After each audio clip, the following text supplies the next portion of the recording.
Iginiit ni dating Pangulong Rodrigo Duterte na daydreaming o hanggang pangarap lamang ang panawagan na gawing 20 pesos ang per kilo ng bigas. Sa isang panayam, sinabi ng dating presidente na dapat nang tanggapin ng mga Pilipino na wala nang paraan para maibaba pa sa 20 pesos ang per kilo ng bigas dahil hindi na ito makatotohanan. Base na rin niya ito sa kasalukuyang sitwasyon sa merkado. Aniya, masyado nang mataas ang presyo ng fertilizer at iba pang mga ginagamit sa produksyon ng palay dahilan para tumaas ang presyo ng bigas. Dagdag pa nito, dapat maging handa ang gobyerno na malugi ng nasa 3 bilyong piso kung bibili ito ng bigas sa mas mataas na presyo at ibebenta ng mura sa merkado. Diba? Ayan na nga yung sinasabi natin eh. Oh. So, pasimple lang si Pangulong Duterte. Sabi niya, wag na kayong mangarap. Isang pambubudol ang 20 pesos na bigas. Diba? Hindi lang niya siyempre masabing gano'n ha. Kayo naman, binudol lang kayo, naniwala naman kayo. Tanga-tanga nyo naman. Pero gano'n na sinasabi ni Pangulong Duterte, wag na kayong umasa sa 20 pesos na bigas. Sino man nagsabi na 20 pesos bigas? Si Marcos. Oh. Sa madaling salita, lahat po tayo binudol. Budol. Budol pa more. Yan. I told you so. Kaya makinig kayo kay Pangulong Duterte ha. Sinabi na ni Pangulong Duterte, stop daydreaming. Stop tapambubudol. Huwag kayo maniniwala sa mga nabubut. Siguro sa loob-loob talaga ni Pangulong Duterte, sinabi ko na sa inyo yan. Ayaw nyo maniwala. Tigas ng ulo nyo eh. Sinabi ko na sa inyo, weak yan. Tapos, boto kayo ng boto eh. Kamusta na yung mga DDS na nag-unitae? Kamusta na? Yung mga DDS na nag-unitae. Nakakausap ko yung mga DDS na nag-unitae, lalo na yung mga vlogger na DDS na nag-unitae. O ano, dinamay nyo pa kami. Sa kagaguhan nyo. Diba? Dinamay nyo kami. Dahil sa kagaguhan nyo, ayan, nanalo unitae nyo. Ano nangyari sa atin? Hindi. Kasalanan nyo yan. Isa kayo sa mga may kasalanan yan. Huwag nyo isisila kay Marcos. Kayong mga vlogger na DDS na nag-unitae, isa kayo sa may kasalanan kung bakit naniwala ang mga tao. Kayo, isa kayo sa may kasalanan. Sisingilin namin kayo, mga animal kayo. Bakit? Gusto yung pumosisyon, di ba? O, ano na pala nyo? Na-unitae kayo. O, di ba? O, pwede ba? Baka naman pwede mag-comment dito yung mga nabudol. Mga nabudol! Oh, mga nabudol dyan, amin din. Oh, wag kayo maging parang mga babae na hindi marunong umamin.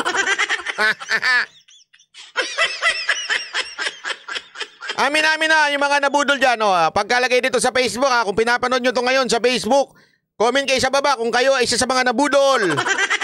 Amin din, walang masama sa umamin. Oh, sige na, wag kayo mahiya. Okay lang. Napatawad na namin kayo mga dinamay ninyo sa kagaguhan nyo, katangahan nyo. Pinatawad na namin kayo, wala kami magagawa eh. Nagpabudol kayo eh, gullible kayo, naniwala kayo. Naniwala kayo sa tanso eh, naniwala kayo sa Talano Gold. Naniwala kayo sa 20 pesos na bigas.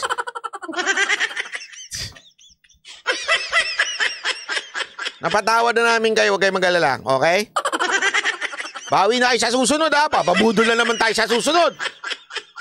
Yan ang problema kasi. Sa totoo lang ha. Yan ang problema talaga sa sa mga Pilipino eh. Nabudol na tayo noong 2020. Ano ba lang ngayon? Nagulan ako sa itaon. 26 na ba ngayon? Gusto ko lang kasi ma-advance eh. 2023 na pala ngayon. No? Yung mga nagpabudol noong 2022, ha, makinig kayo ha. Baka naman ulitin nyo na naman. Sa 2028. Wag naman kayo araw-arawin tanga. Hindi sa totoo, wag naman araw-araw tanga. Okay lang naman minsan, no, nga once a week, tanga, ganun. Pero kung araw-araw pagiging tanga nyo, wag naman. Parang awa nyo na. Parang awa nyo na. Huwag naman kayo magpaka-araw-araw na tanga.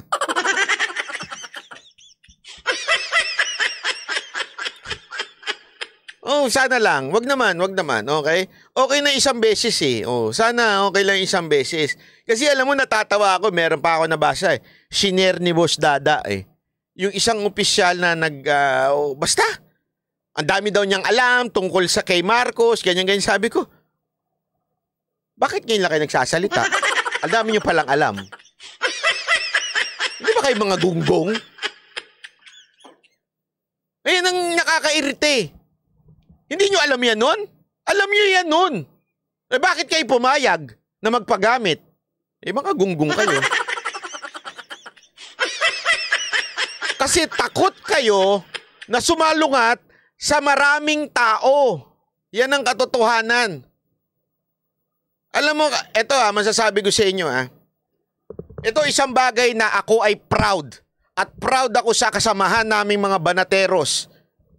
Bakit? Hindi kami takot sa mga luwat. Ulitin natin. Hindi kami takot sa mga luwat. Ano? Nakakahawa talaga si Atty. Libayan. Pasensya.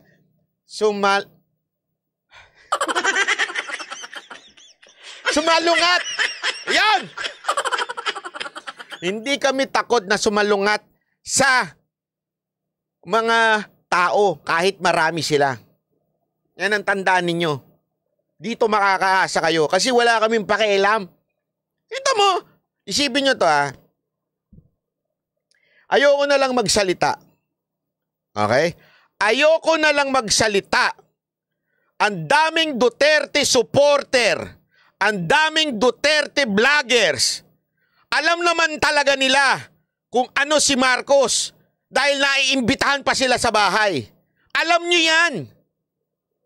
Magkakasama kayo nun, magkakasama tayo nun. Alam natin kung anong meron to.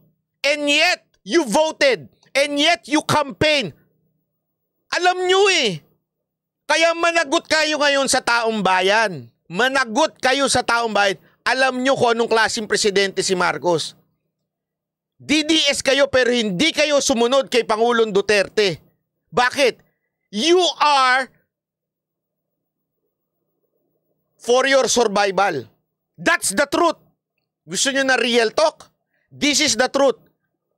You went to the unity team because you want to survive after PRRD. That's the truth. Sa totoo lang, kaya nawalang respeto ko sa ilan Bakit? Kasi survival lang inisip nyo. Ano mangyayari? Mawawala na si PRRD. Sino na susunod? Marcos and Vice President Sara Duterte. So kung anong gusto ni Sara Duterte, dun kami. Yan ang nasa utak nyo nun. Survival. Hindi ang nasa utak nyo what's good for our country.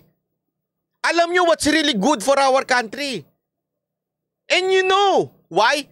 Alam nyo ang bukang bibig ng ating Pangulong Rodrigo Roa Duterte. During the campaign, alam nyo, ilang beses niyang sinabi, weak. And to be honest, some of you were with me during that time. I was with the president at that time. I heard it.